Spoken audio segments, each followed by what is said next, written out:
Hello, this is Professor Werwath. I'm going to be going through some typical Q&A questions that I get from full-time candidates as they become admitted into the program. They will eventually become full-time students. I want to cover maybe 7 or 8 bullets that I think are pretty common amongst incoming full-time students, whether you're full-time international or full-time domestic. I think these questions will still apply. So here are the questions that I think are the most common in terms of the topics that I hear from students. First of all, what is full-time study? Full-time study for us is either 3 classes per quarter or 4 classes per quarter. So you can finish our 12-course program in 15 months or in 9 months. It is your choice. You can actually be on a 9-month path and at the last minute switch over to 15 months by simply taking 3 courses in your spring quarter. That means that you'd be taking 1 class in your final quarter, that fall quarter of the following fall, and that's fine. The U.S. government's fine with that. So yeah, we are agile in that sense. You can switch from 9-month to 15, but it's almost impossible to go from 15 to 9. So while full-time study is 3 or 4 classes, we do not, and I'll underline this, we do not allow 5 classes per quarter. So that is not an option. So I want you guys to know that. Okay, so typically the 15-month option is something that you would pursue if you want an internship.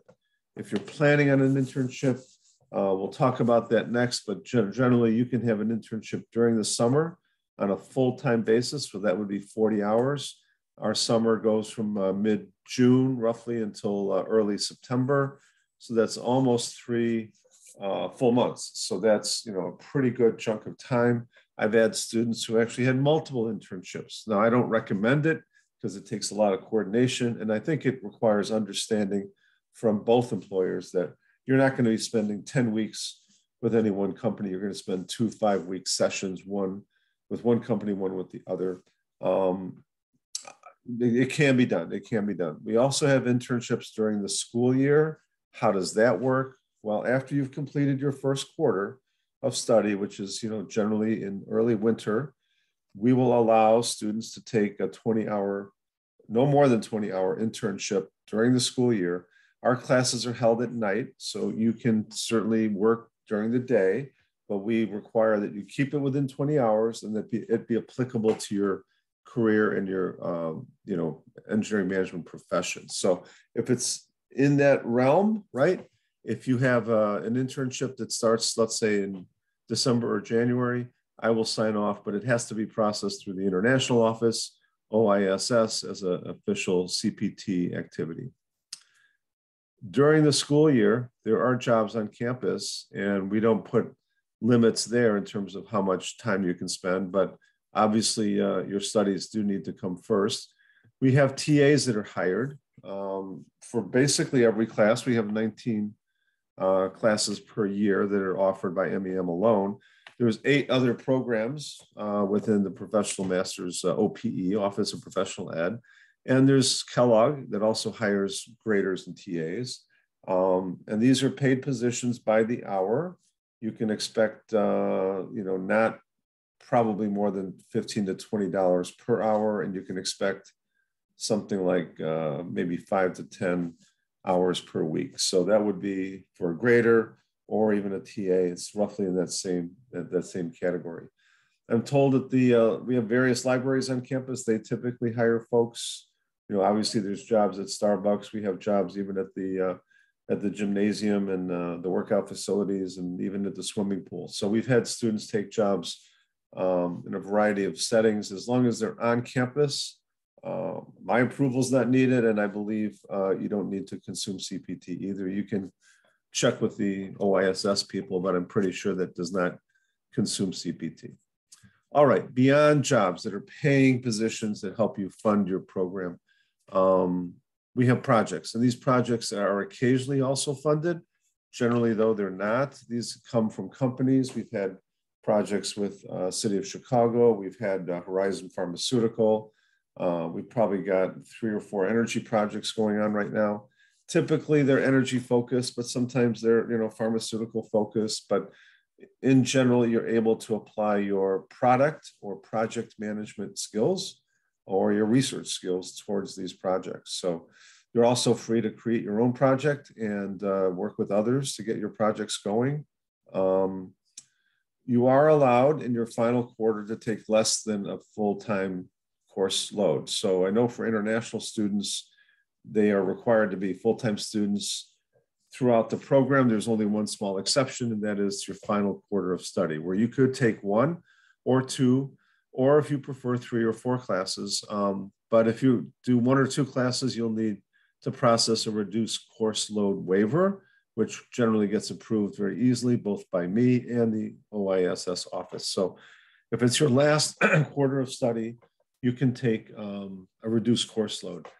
Now, the flip side is, let's say it's your final quarter of study. You've already taken 11 courses. This is the fall of, the following year, and you only need to take 1 to graduate. You can take 2 or 3 or even 4 classes, which means you can take upwards of 14 or 15 classes before you finish your degree.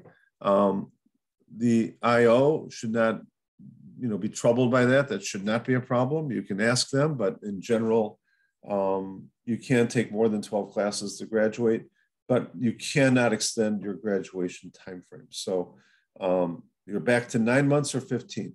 You can't go 18 months. You can't go for that 5th quarter. It's either a 3-quarter or a 4-quarter program, and that's it. Okay, in terms of career planning, we have all sorts of resources and opportunities for experienced engineers and STEM professionals.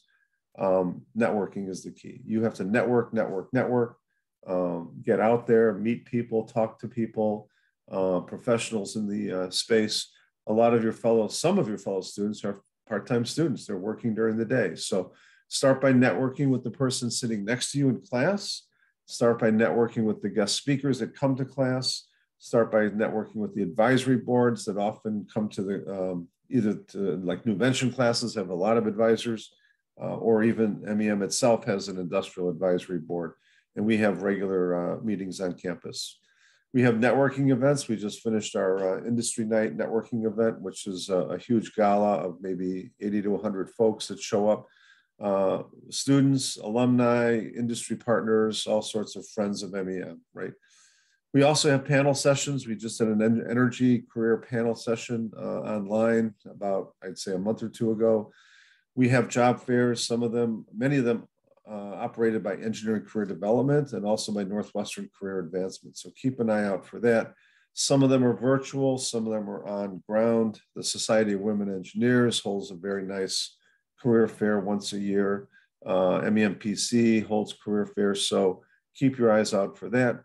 We also hold coaching sessions to help you with the various, questions and interview situations you might find yourself in, and also to give you feedback as to how you come across. This year, and I think for next year as well, we've trialed a new tool called Exponent, and Exponent specifically helps folks trying to get jobs in product management. So we've made that available. We've purchased the license for the entire cohort. So again, Exponent, EXPONENT, is a tool that we've found pretty useful for our students to help them prepare for and find jobs in product and project management.